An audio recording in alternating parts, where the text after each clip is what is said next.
हाल मैं अमित चौधरी राणा इस वक्त मौजूद हूँ समाज सेवी पप्पू यादव जी के पास। जैसा कि आप सभी जानते हैं आज होली का पावन पर्व है, तो आइए रूबरू होते हैं पप्पू यादव जी से और जानते हैं कि इस बार ये होली किस तरह से मना रहे हैं।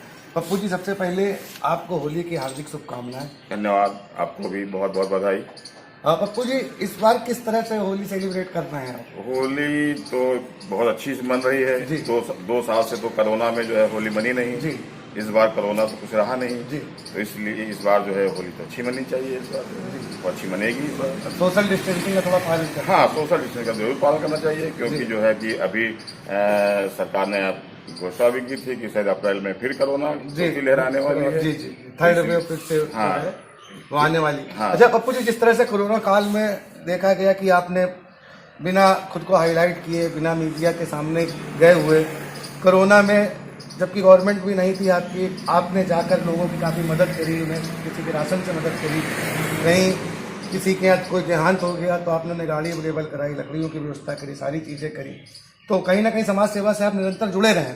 तो ये बताएं पप्पू जी कि इस बार जनता के बीच में आने के लिए और ताकि जनता की सही तरीके से आप और मदद कर सके, समाज सेवा कार्य कर सके, तो इस बार पार्षदी के इलेक्शन अभी लगभग अक्टूबर नवंबर से स्टार्ट होंगे, तो आपकी भागीदारी होगी इस बार? पार्षदी की भागीदारी होगी, लेकिन ये सेवा करना मेरा धर्म था जी। समाज सेवा का मतलब यही होता है कि समाज में यदि कोई परेशान है, कोई दुखी है, तो उसकी मदद करना।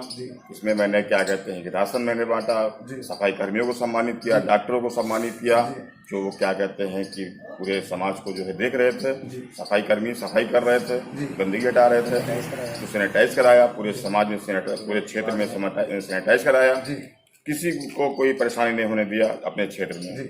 मेरा फर्ज था, इसीलिए मैंने जो ये जी बिल्कुल। जब समाज सेवा आप कर ही रहे हैं तो अगर कहीं आप प्रशासन के अंडर में होते तो उस और बेहतर तरह से उस कार्य को कर सकते हैं। क्या कहते हैं कि यदि क्या क्षेत्र की जनता हमारे हाथ मजबूत करेगी तो भविष्य में और उससे बेहतर करेंगे। अभी मेरी लालसा है।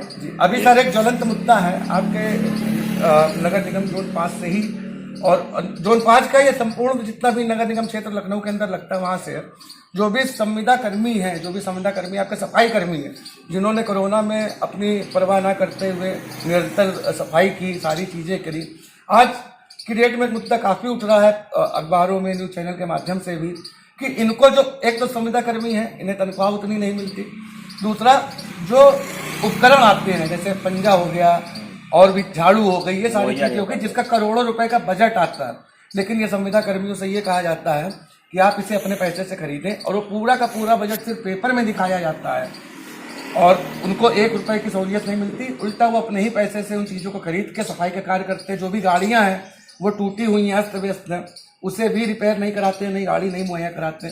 तो कहीं ना कहीं एक बहुत बड़ा तबका है आपके वोट बैंक के लिए भी, और उसके अलावा ज्वलनशील मुद्दा है। तो ये जो संविदा कर्मचारी हैं, सफाई कर्मी भाई हैं, नगर निगम क्षेत्र से जुड़े हुए, नगर निगम पहुंचने के बाद पहला प्रयास आपका इनके लिए क्या होगा? इनके लिए जैसे मैंने कोरोना काल में मैंने उनको सम्मानित किया था, वैसे उनकी पूरी हर तरह से मदद करूंगा जी। यही मेरी मतलब सोच है, यही मेरा विश्वास है कि मैं उन सफाई कर्मियों को पूरी तरह से उनको जो है क्या कहते हैं कि जो भी इंस्ट्रूमेंट होंगे वो मुहैया कराएंगे जी। बिल्कुल, जो अभी उन्हें नहीं दिए जा रहे हैं वो खुद से ले रहे हैं। वो तो क्या कहते हैं कि जो मौजूदा पार्षद जी हैं उनको करना चाहिए जी, लेकिन वो कर रहे हैं नहीं कर रहे हैं। खैर मुझे नहीं ज्ञान है इसका, नहीं हो रहा है सर, बिल्कुल नहीं हो रहा है, जानकारी नहीं है हमको, लेकिन मैं यदि जनता ने मुझे मौका दिया तो मैं जरूर करूंगा जी। तो दोस्तों, जैसा कि अभी आपने सुना, नगर निगम क्षेत्र से ही जुड़ी एक बहुत बड़ी समस्या है संविदा कर्मियों की, सफाई कर्मचारियों की, जिनके लिए सरकार की ओर से करोड़ों रुपए का बजट आता है। अब वो बेचारे संविदा कर्मचारी जो अपनी ड्यूटी करते हैं, सैलरी भी उन्हें पूरी नहीं दी जाती है। उसके अलावा सफाई उपकरण भी वो स्वयं से लेते हैं, स्वतः लेते हैं। उसके अलावा जो गाड़ियां जिन पर वो कूड़ा भर कर ले जाते हैं अपने हाथों से, वो गाड़ियां भी क्षतिग्रस्त हो चुकी हैं, जिन्हें वो खुद से रिपेयर कराते हैं नगर निगम की तरफ से। उसका बजट तो पास होता है लेकिन उन्हें कुछ भी नहीं दिया जाता, या उनसे कहा जाता है कि आप अपनी गाड़ी खुद से नहीं लेकर आए। तो पप्पू जी ने जैसा कहा, आज तक उन्होंने संविदा कर्मियों की, सफाई कर्मचारियों की मदद करी है, उनकी आवाज को आगे उठाया है। तो अगर इस बार क्षेत्र की जनता और संविदा कर्मचारी मिलकर आपको नगर निगम पहुंचाते हैं तो पप्पू जी का संपूर्ण प्रयास रहेगा कि ये जो धांधली चल रही है नगर निगम क्षेत्र के अंदर, उसे पूर्णतया बंद कराएं और संविदा कर्मचारियों को राहत के साथ में। न्यूज 1 by 1 से अमित चौधरी राणा की रिपोर्ट।